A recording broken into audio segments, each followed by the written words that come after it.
உலகின் தலைசிறந்த விலங்கியல் நிபுணர் ஆர்தர் ஷிப்லி அவர்களுடைய வாழ்க்கை வரலாறு தான் நம்ம இந்த வீடியோவில் பார்க்க போகிறோம். 1861 மார்ச் 10 அன்னைக்கு இங்கிலாந்துடைய சரியில் இருக்கிற வால்டன் ஆன் டெம்ஸில் பிறக்கிறார் sir Arthur Everett Shibly.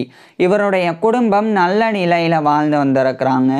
Arthur Shibly பிறந்த பிறகு இவருடைய குடும்பம் இவங்க வாழ்ந்து வரக்கூடிய இங்கிலாந்துடைய சரியில் இருக்கிற வால்டன் ஆன் டெம்ஸில் இருந்து அதே இங்கிலாந்துடைய பக்கிங்ஹாம்ஷையரில் இருந்து அதாவது இன்றைய பெர்க்ஷையரில் இருக்கிற டாச்செட்டுக்கு இடம்பெயர்ந்து போயிடுறாங்க.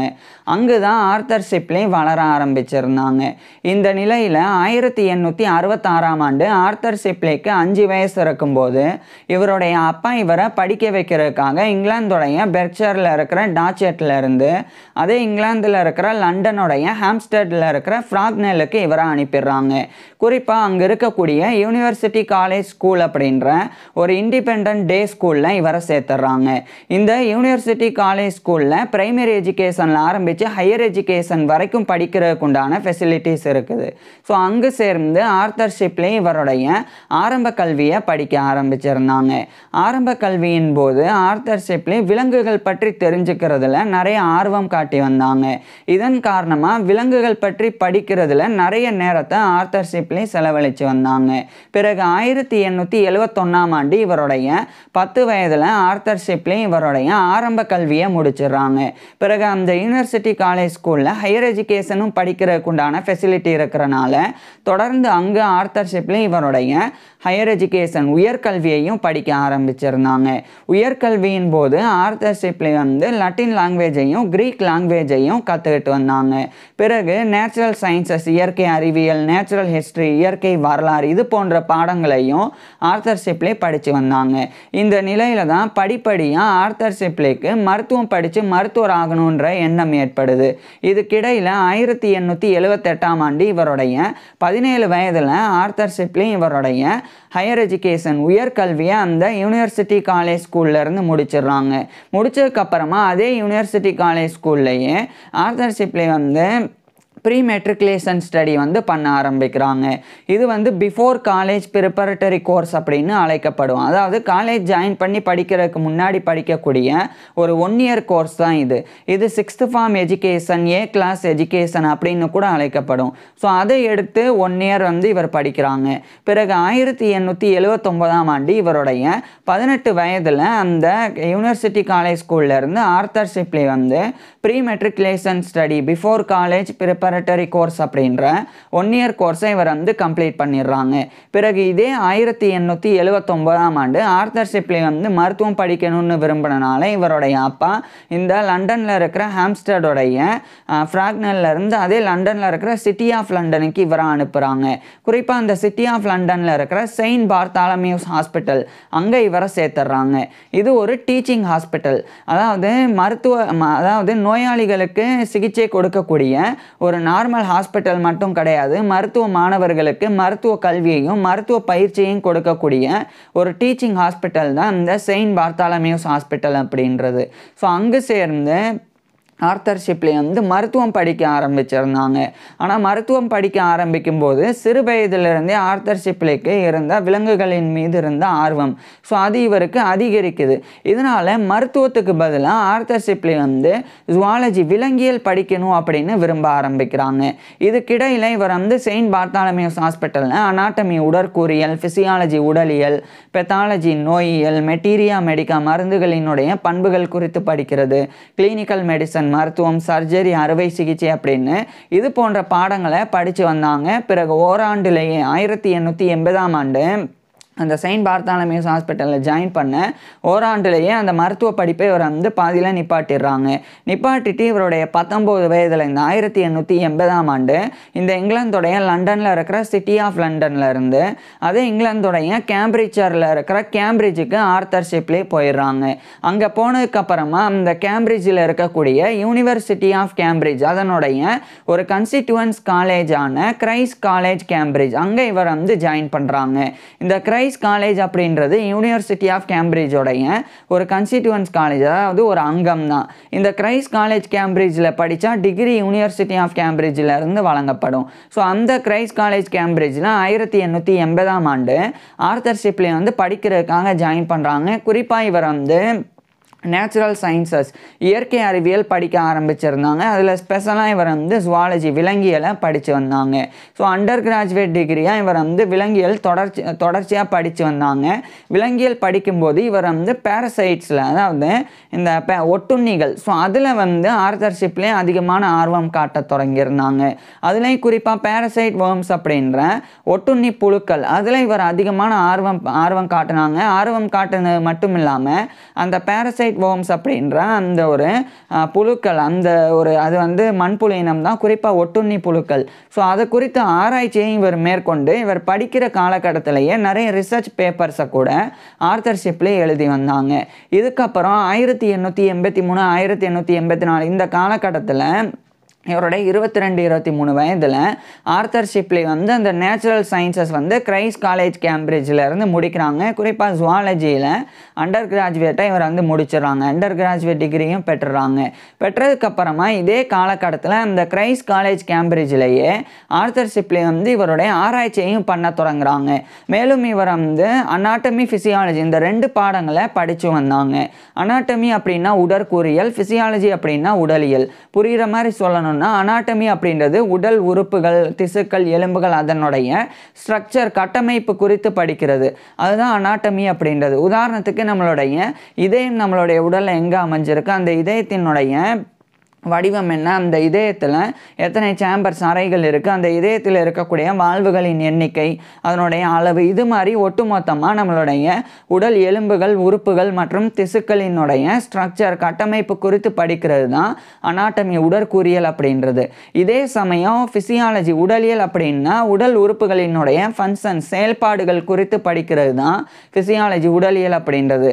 உதாரணத்துக்கு நம்மளுடைய உடலில் எப்படி இதயம் துடிக்குது, நம்மளுடைய உடல் எப்படி பிளட் சர்க்குலேட் ஆகுது, இது மாதிரியான உடலியல் செயல்பாடுகள் குறித்து படிக்கிறது ஃபிசியாலஜி உடலியல் அப்படின்றது. ஸோ இந்த 2 பாடங்களில் இவர் வந்து போஸ்ட் கிராஜுவேட் ஸ்டடீஸை பண்ணாங்க.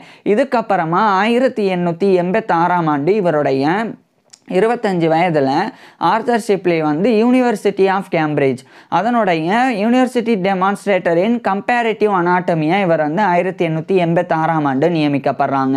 கம்பேரிட்டிவ் அனாட்டமி அப்படின்னா ஒப்பீட்டு உடற்கூறியல் அப்படின்னு அர்த்தம். உடற்கூறியல் அப்படின்னா நம்மளுடைய உடல் உறுப்புகள் மற்றும் எலும்புகள், திசுக்களினுடைய கட்டமைப்பு குறித்து படிக்கிறது. அதே சமயம் கம்பேரிட்டிவ் அனாட்டமி அப்படின்னா வேறு ஒரு உயிரினத்துக்கும் இன்னொரு உயிரினத்துக்கும் இடையில் இருக்கக்கூடிய அந்த ஒப்பீடுகள், அந்த உடல் உறுப்புகளினுடைய கட்டமைப்புகளில் இருக்கக்கூடிய மாறுபாடுகள், ஸோ அதெல்லாம் ஒப்பிட்டு பார்க்குறது, அதுதான் கம்பேரிட்டிவ் அனாட்டமி அப்படின்றது. இதை மாணவர்களுக்கு விரிவுரையாக அதை வந்து விளக்கி காட்டக்கூடிய ஒரு டெமான்ஸ்ட்ரேட்டராக தான் யூனிவர்சிட்டி ஆஃப் கேம்பிரிட்ஜில் ஆர்தர் ஷிப்லி நியமிக்கப்பட்டிருந்தாங்க. டெமான்ஸ்ட்ரேட்டர் அப்படின்ற பொறுப்பு என்னன்னா, இப்போ அந்த ஒப்பீட்டு உடற்கூறியலை நேரடியாக சடலங்களையோ அல்லது விலங்குகளையோ பயன்படுத்தி அந்த விலங்குகளை டைசெக்ட் பண்ணி அதிலிருந்து அந்த விலங்குகளினுடைய உடல் உறுப்புகளை நேரடியாக அதனுடைய கட்டமைப்புகள், அதனுடைய ஒப்பீடுகளை அந்த ஒரு ஒப்பீட்டு உடற்கூறியல் படிக்கக்கூடிய மாணவர்களுக்கு விளக்கி காமிக்கணும். அந்த பொறுப்பு தான் டெமான்ஸ்ட்ரேட்டர் அப்படின்றது. ஸோ அந்த டெமான்ஸ்ட்ரேஷன்ஸ் கொடுக்கக்கூடிய ஒரு யூனிவர்சிட்டி டெமான்ஸ்ட்ரேட்டர் இன் கம்பேரிட்டிவ் அனாட்டமியாக தான் 1886ஆம் ஆண்டிலிருந்து ஆர்தர் ஷிப்லி பணிபுரிஞ்சு வந்தாங்க. இதுக்கப்புறம் 1887ஆம் ஆண்டு இவர் படித்த கிரைஸ் காலேஜ் கேம்பிரிட்ஜ் அதனுடைய ஒரு ஃபெல்லோவாக இவர் வந்து தேர்ந்தெடுக்கப்படுறாங்க. இதுக்கப்புறமா தொடர்ச்சியாக இவர் வந்து பேரசைட்ஸ் வேர்ம்ஸ் அப்படின்ற அந்த ஒட்டுண்ணி புழுக்கள் குறித்த பல்வேறு ஆராய்ச்சிகளை ஆர்தர் ஷிப்லி மேற்கொண்டு வந்தாங்க. அது ஆராய்ச்சி முடிவுகளையும் இவர் கண்டினியூவாக வெளியிட்டு வந்தாங்க. அதுலேயும் குறிப்பாக இவர் வந்து இந்த முதுகெலும்பில்லாத உயிரினங்கள், இந்த முதுகெலும்பில்லாத இந்த புழுக்கள், அதுக்கப்புறமா ஆர்த்ரோபாட்ஸ் அப்படின்ற அந்த நண்டு இனம், தேல் இனம், ஸோ அது சார்ந்தது, இது மாதிரியான உயிரினங்களினுடைய பரிணாம வளர்ச்சி, அதனுடைய உடல் மாறுபாடுகள், அதனுடைய உடல் கட்டமைப்பு மற்றும் அதன் உடல் செயல்பாடுகள் இது குறித்தெல்லாம் ஆர்த்தர் ஷிப்லி அதிகமான ஆராய்ச்சியை மேற்கொண்டாங்க. இதுக்கிடையில் 1891ஆம் ஆண்டு இவர் வந்து யூனிவர்சிட்டி ஆஃப் கேம்பிரிட்ஜ் அதனுடைய Cambridge museums and lecture room syndicate அதனுடைய ஒரு செக்ரட்டரியாக இவர் வந்து நியமிக்கப்படுறாங்க. ஒரு செயலாளராக 1891ஆம் ஆண்டு ஆர்த்தர் ஷிப்லி நியமிக்கப்படுறாங்க. இது என்ன அப்படின்னா, இப்போ அந்த கேம்பிரிட்ஜோடைய மியூசியம் யூனிவர்சிட்டி ஆஃப் கேம்பிரிட்ஜ் தரப்பில் நிறைய மியூசியம்ஸ் இருக்கும். அதேமாதிரி கேம்பிரிட்ஜ்லேயே எக்கச்சக்கமான மியூசியம்ஸ் இருக்கும். அதுக்கப்புறமா அந்த லெக்சர் கொடுக்கறதுக்கு உண்டான ரூம் சிண்டிகேட் இருக்கும். அது மட்டும் இல்லாமல் ஒட்டுமொத்த யூனிவர்சிட்டி ஆஃப் கேம்பிரிட்ஜோடைய லேபரட்டரிஸ் மியூசியம்ஸ் அது எல்லாத்தையுமே வந்து இன்சார்ஜாக எடுத்து ஒரு செயலாளராக இவர் வந்து நியமிக்கப்பட்டாங்க. இது 1891ஆம் ஆண்டு இவருடைய 30 வயதுலேயே ஆர்த்தர் ஷிப்லி இந்த ஒரு மிகப்பெரிய பொறுப்பில் நியமிக்கப்பட்டாங்க. இதுக்கப்புறமா கிரைஸ்ட் காலேஜ் கேம்பிரிட்ஜ் அங்கே 1892ஆம் ஆண்டு இவர் ஒரு காலேஜ் டியூட்டராக நேச்சுரல் சயின்சஸில் நியமிக்கப்படுறாங்க. ஸோ இயற்கை அறிவியலை மாணவர்களுக்கு கிரைஸ்ட் காலேஜ் கேம்பிரிட்ஜில் இவர் கல்லூரியில் கற்பிக்கக்கூடிய ஒரு கற்பிப்பாளராக ஒரு காலேஜ் டியூட்டராக 1892ஆம் ஆண்டு ஆர்த்தர் ஷிப்லி நியமிக்கப்படுறாங்க. இதுக்கப்புறமா இவர் வந்து முதுகெலும்பில்லாத உயிரினங்கள் குறித்து இவர் பண்ண ஆராய்ச்சியின் முடிவை 1893ஆம் ஆண்டு த ஜுவாலஜி ஆஃப் தி இன்வெர்டபிரேட்டா அப்படின்ற அந்த ஒரு டைட்டிலில் இவர் வந்து அந்த ஒரு புக்கை 1893ஆம் ஆண்டு பப்ளிஷ் பண்ணுறாங்க. இதுக்கப்புறமா 1894ஆம் ஆண்டு ஆர்த்தர் ஷிப்லி வந்து யூனிவர்சிட்டி ஆஃப் கேம்பிரிட்ஜ் அதாவது கிரைஸ்ட் காலேஜ் கேம்பிரிட்ஜில் இவர் ஒரு காலேஜ் டியூட்டராக இருக்கிறாங்க. இப்போ 1894ஆம் ஆண்டு அந்த பொறுப்பில் இருக்கும்போது யூனிவர்சிட்டி ஆஃப் கேம்பிரிட்ஜோடைய ஒரு லெக்சரராக இவர் வந்து நியமிக்கப்படுறாங்க. குறிப்பாக அட்வான்ஸ்டு மார்ஃபாலஜி ஆஃப் தி இன்வெர்டபிரேட்டா அதாவது இன்வெர்டபிரேட்டா அப்படின்றது முதுகெலும்பில்லாத உயிரினங்களை குறிக்கும். மார்ஃபாலஜி அப்படின்னா உருவவியல் அதனுடைய உருவங்களை பற்றி படிக்கிறத குறிக்கும். ஸோ இந்த மாதிரி முதுகெலும்பில்லாத உருவவியல் அதை வந்து மாணவர்களுக்கு விரிவுரையாக கொடுக்கக்கூடிய ஒரு விரிவுரையாளராக லெக்சரராக 1894ஆம் ஆண்டு ஆர்த்தர் ஷிப்லி நியமிக்கப்பட்டாங்க. இதுக்கப்புறம் 1895ஆம் ஆண்டு ஆர்த்தர் ஷிப்லி வந்து ஒரு முக்கியமான சிட்னி ஃப்ரெடரிக் ஹார்மர் அப்படின்னு சொல்லி ஒரு நபர் அவர் கூட சேர்ந்து ஆர்த்தர் ஷிப்லி வந்து 10 வால்யூம் கேம்பிரிட்ஜ் நேச்சுரல் ஹிஸ்ட்ரி அப்படின்ற புத்தகம் அதனுடைய ஒரு எடிட்டராக இவர் வந்து நியமிக்கப்படுறாங்க. ஸோ யூனிவர்சிட்டி ஆஃப் கேம்பிரிட்ஜோடைய கேம்பிரிட்ஜ் நேச்சுரல் ஹிஸ்ட்ரி அதனுடைய எடிட்டராக என்ன சிட்னி ஃப்ரெடரிக் ஹார்மர் அவர் ஒரு எடிட்டர். அதேமாதிரி இவர் ஒரு எடிட்டராக 1895ஆம் ஆண்டு ஆர்த்தர் ஷிப்லி நியமிக்கப்படுறாங்க. ஸோ அவர் கூட சேர்ந்து சிட்னி ஃப்ரெடரிக் ஹார்மர் கூட சேர்ந்து எடிட்டராக ஆர்த்தர் ஷிப்லி இவருடைய ஒர்க்கை பண்ணுறாங்க. குறிப்பாக அந்த கேம்பிரிட்ஜ் நேச்சுரல் ஹிஸ்ட்ரி அதனுடைய அடுத்தடுத்த பதிப்புகளை அடுத்தடுத்த வால்யூம்ஸ் தொகுதிகளை இவர் வந்து தொடர்ச்சியாக வெளியிட்டு வந்தாங்க. அது வந்து ஃபஸ்ட்டு வால்யூமில் ஆரம்பித்து 1900ஆம் ஆண்டு காலகட்டத்துக்குள்ளே கிட்டத்தட்ட 3 வால்யூம்ஸை வந்து கடந்திருந்தது.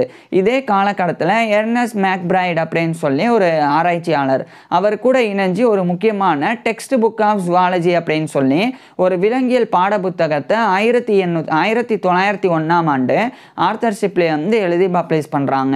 இதில் ஏற்கனவே இவர் எழுதின த ஜுவாலஜி ஆஃப் தி இன்வெர்டபிரேட்டா அப்படின்ற அந்த புத்தகம் அது வந்து பாப்புலரான ஒரு யூனிவர்சிட்டி டெக்ஸ்ட் புக்காக ஒரு பாடநூலாக வந்து மாறினது. அதே மாதிரி இந்த 1901ஆம் ஆண்டு எர்னஸ்ட் மேக்பிரைட் இவர் கூட சேர்ந்து வெளியிட்ட டெக்ஸ்ட் புக் ஆஃப் ஜுவாலஜி அப்படின்றது இது வந்து விலங்கியலில் மாணவர்கள் படிக்கிறதுக்கு உண்டான ஒரு பாடநூலாக 1901ஆம் ஆண்டிலிருந்து பயன்பாட்டுக்கு வருது. பிறகு அதனுடைய இரண்டாவது பதிப்பையும் ஆர்த்தர் ஷிப்லி வந்து எழுதுகிறாங்க. இதுக்கப்புறம் இவர் வந்து விலங்கியல்னு ஆற்றக்கூடிய சேவைக்காக 1904ஆம் ஆண்டு இங்கிலாந்துடைய லண்டனில் இருக்கிற ராயல் சொசைட்டி ஆஃப் லண்டன் அதனுடைய ஒரு ஃபெல்லோவாக இவர் வந்து தேர்ந்தெடுக்கப்படுறாங்க. ஸோ fellow of the Royal Society FRS அப்படின்ற இந்த ஒரு பட்டத்தை கௌரவத்தை 1904ஆம் ஆண்டு ஆர்த்தர் ஷிப்லி வந்து பெறாங்க. இதுக்கப்புறமா 1905 இந்த காலகட்டத்தில் ஆர்த்தர் ஷிப்லி வந்து கூடுதலாக ஜேர்னல் ஆஃப் எக்கனாமிக் பயாலஜி அதனுடைய எடிட்டிங்கில் ஒரு உதவியாளர் ஒரு அசிஸ்டண்ட்டாக 1906ஆம் ஆண்டிலிருந்து தொடர்ந்து ஒர்க் பண்ண ஆரம்பிக்கிறாங்க. இதுக்கப்புறம் சில ஆண்டுகளுக்கு பிறகு 1908 இந்த சமயம் இந்த யூனிவர்சிட்டி ஆஃப் கேம்பிரிட்ஜ் அதனுடைய lecturer in advanced morphology of the invertebrata அப்படின்ற அந்த ஒரு பதவியிலிருந்து ரீடர் இன் ஜுவாலஜியாக இவர் வந்து நியமிக்கப்படுறாங்க. விலங்கியல்ல ஒரு ரீடராக 1908ஆம் ஆண்டு ஆர்த்தர் ஷிப்லி வந்து நியமிக்கப்படுறாங்க. இந்த ஒரு பதவி என்ன அப்படின்னா, ரீடர் அப்படின்னா லெக்சரருக்கும் ப்ரொஃபஸருக்கும் நடுவில் இருக்கக்கூடிய ஒரு அகாடமிக் ரேங்க் தான்.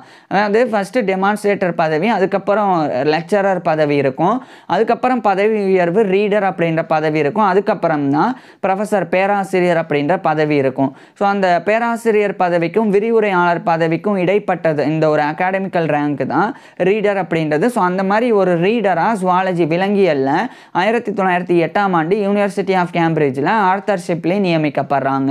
இதுக்கப்புறமா இதே 1908ஆம் ஆண்டு பேர்ல்ஸ் அண்ட் பேரசைட்ஸ் முத்துக்கள் மற்றும் ஒட்டுண்ணிகள் அப்படின்ற டைட்டிலில் ஒரு புக்கை எழுதி இவர் பப்ளிஷ் பண்ணுறாங்க. இதுக்கப்புறமா இதே 1908ஆம் ஆண்டு ஆர்த்தர் ஷிப்லி வந்து ஜார்ஜ் நைட்டால் அப்படின்ற ஒரு விலங்கியல் நிபுணர் அவர் கூட சேர்ந்து இவர் வந்து பேரசிட்டாலஜி அப்படின்ற ஒரு ஜேர்னல் அதனுடைய கோ எடிட்டராகவும் 1908ஆம் ஆண்டு ஆர்த்தர் ஷிப்லி நியமிக்கப்படுறாங்க.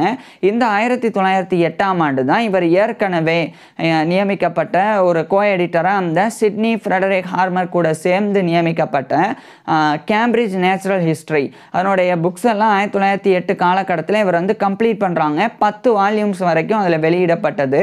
ஸோ அதில் இவர் வந்து 1895 to 1908 வரைக்கும் ஆர்த்தர் ஷிப்லி பணிபுரிஞ்சிருந்தாங்க. இதுக்கப்புறமா 1908 இந்த சமயம் ஆர்த்தர் ஷிப்லி வந்து இந்த கிரைஸ்ட் காலேஜ் கேம்பிரிட்ஜ் அதனுடைய ஒரு மாஸ்டராக நியமிக்கப்படுறாங்க. ஸோ ஏற்கனவே இவர் வந்து ஒரு காலேஜ் டியூட்டராக நேச்சுரல் சயின்சஸில் அந்த கிரைஸ்ட் காலேஜ் கேம்பிரிட்ஜில் பணிபுரிஞ்சு வந்தாங்க. இப்போ 1910ஆம் ஆண்டு அந்த கிரைஸ்ட் காலேஜ் கேம்பிரிட்ஜோடைய ஒரு முக்கியமான மாஸ்டர் அப்படின்ற பதவியிலே நியமிக்கப்படுறாங்க. மாஸ்டர் ஆஃப் கிரைஸ்ட் காலேஜ் கேம்பிரிட்ஜாக நியமிக்கப்படுறாங்க.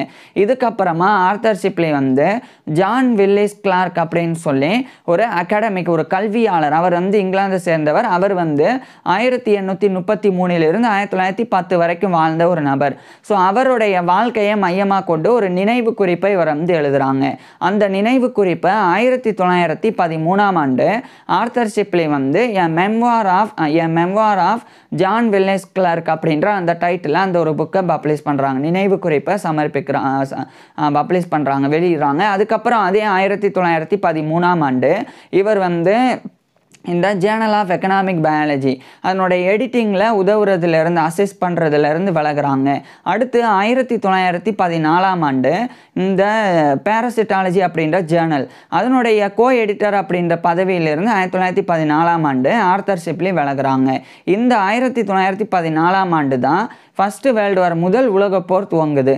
முதல் உலகப்போர் துவங்கிய பிறகு நிறைய வீரர்கள் இங்கிலாந்து தரப்பிலிருந்து ஸ்காட்லாந்து தரப்பிலிருந்து அப்படின்னு ஒட்டுமொத்த யுனைடெட் கிங்டம் தரப்பிலிருந்து மிகப்பெரிய அளவில் போரில் பங்கேற்றாங்க. அந்த போரில் நிறைய பேர் வந்து இராணுவ வீரர்கள் வந்து காயமடைஞ்சாங்க. அப்போது ஆர்த்தர் ஷிப்லி ஒரு master of Christ College Cambridge அதாவது கிரைஸ்ட் காலேஜ் கேம்பிரிட்ஜோடைய மாஸ்டராக இருந்தாங்க. அவருக்கு அப்படின்னு ஒரு லாட்ஜ் இருந்தது. அந்த லாட்ஜை இவர் வந்து ஒரு கான்வலசன்ட் ஹோமாக வந்து மாற்றுறாங்க. அதாவது காயமடைஞ்ச வீரர்கள் சிகிச்சை பெற்ற பிறகு அவங்க ஓய்வெடுக்கிறதுக்கு உண்டான ஒரு இடமா கான்வலசன்ட் ஹோமாக ஆர்த்தர் ஷிப்லி வந்து பெரும் மனதோட இவருடைய கிரைஸ்ட் காலேஜ் கேம்பிரிட்ஜோடைய மாஸ்டராக இவருக்கு வழங்கப்பட்ட லாட்ஜை வந்து மாற்றுறாங்க. ஸோ இந்த ஒரு கான்ட்ரிபியூஷன் இவர் கொடுக்குறாங்க. அதன் மூலமாக அங்கே காயமடையக்கூடிய வீரர்கள் மட்டும் இல்லாமல் நோய்வாய்ப்பட்ட வீரர்களும் இருந்தாங்க. ஏன்னா போர்க்களம் அப்படின்றது மிகப்பெரிய அளவில் ரத்தம் சிந்திய பூமியாக ரொம்ப அசுத்தமான இடமா இருக்கும்.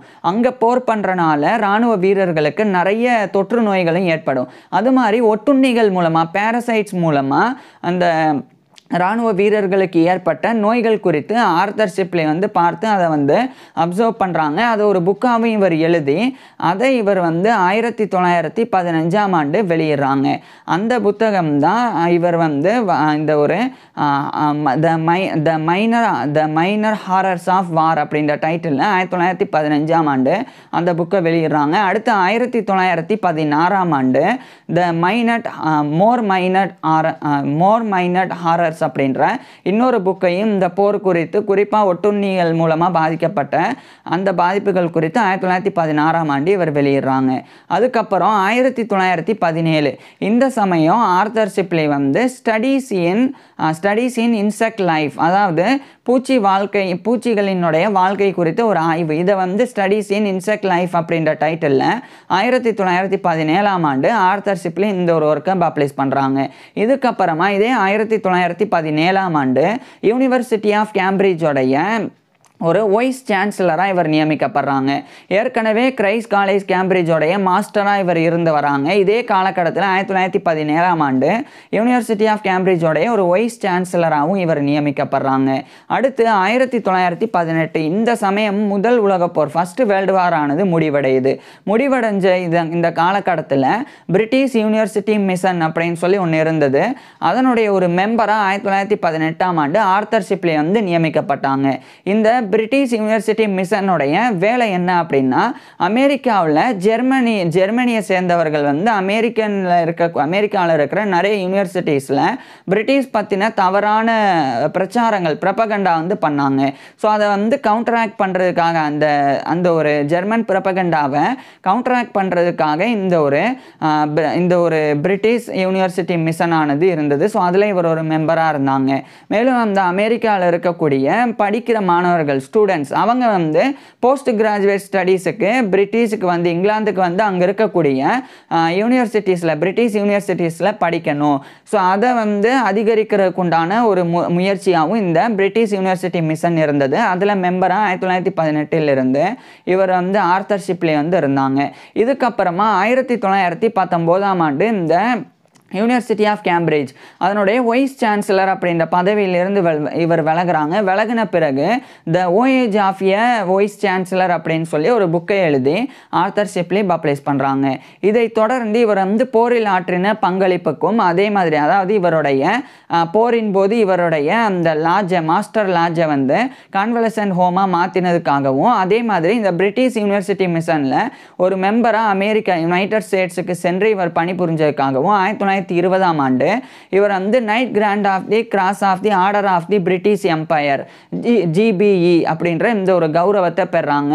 அதாவது சுருக்கமாக சொல்ல போனால் 1920ஆம் ஆண்டு ஆர்தர் ஷிப்லிக்கு வந்து சர் பட்டம் வழங்கப்பட்டது. ஸோ 1920க்கு பிறகு தான் ஆர்தர் ஷிப்லி வந்து சர் ஆர்தர் எவரட் ஷிப்லி அப்படின்னு கௌரவத்தோட அழைக்கப்பட ஆரம்பிச்சிருந்தாங்க.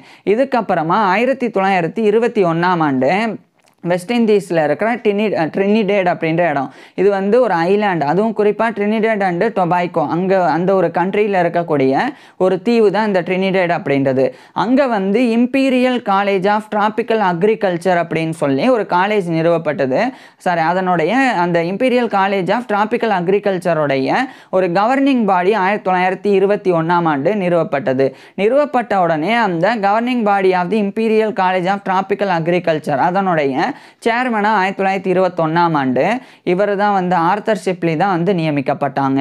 இதுக்கப்புறமா லைஃப் அப்படின்னு ஒரு புக்கு 1923ஆம் ஆண்டு ஆர்தர் ஷிப்லி வந்து பப்ளிஷ் பண்ணாங்க. அடிக்கடி இவர் வந்து யூரோப்பில் இருந்து கரீபியனுக்கு குறிப்பாக வெஸ்ட் இண்டீஸுக்கு இவர் சென்று அங்கே இருக்கக்கூடிய இம்பீரியல் காலேஜ் ஆஃப் டிராபிக்கல் அக்ரிகல்ச்சரோடைய கவர்னிங் பாடி சேர்மனாகவும் ஒர்க் பண்ணாங்க.